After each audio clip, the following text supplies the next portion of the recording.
సాహితీ మిత్రులందరికీ నమస్కారం. నా పేరు నగునూరి రాజన్న, కరీంనగర్. ఈ వారం దృశ్య కవిత గానలహరి కోసం నా స్వేచ్ఛా కవిత నా శీర్షిక పాలిథీన్ కవర్లు. ఉదయాత్పూర్వమే పాలతో దర్శనమై మా నాశనాన్ని కోరుతున్నావు. ఏ జన్మలో చేసుకున్న పాపఫలమో.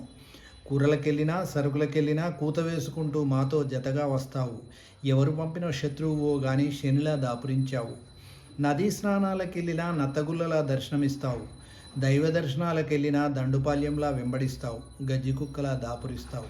రోడ్ల మీద నడుద్దామన్నా పాన్ మసాలా కవర్గానో చాక్లెట్ రేపర్గానో బయలెళ్ళి చినుకు పడితే చాలు వణుకు పుట్టిస్తావు. ఇండ్ల చుట్టూ నీ చెత్తే అత్తపోరు కన్నా ఎక్కువైంది. తోవకిరువైపులా నీ పలకరింపే ఒళ్ళు జలధరించేలా. ఊరు చుట్టూ నీ కుప్పలే. ఒట్టు పెట్టినా పట్టు తప్పుతున్నది మా బతుకు. పల్లె పట్నం అల్లుకుపోయావు. పాడెగట్టిగాని కదలవాయింది. పాలకులకు ప్రజలకు తీరికలేదు నిన్ను పట్టించుకోవడానికి. రైలు తోలపున్న నీ ఉనికితో రాక్షసత్వాన్ని చూపిస్తున్నావు. నీ జననం గట్టిగా మనిషి తలుచుకోకపోతే వట్టిదే జీవరాశి మనుగడ. ధన్యవాదాలు.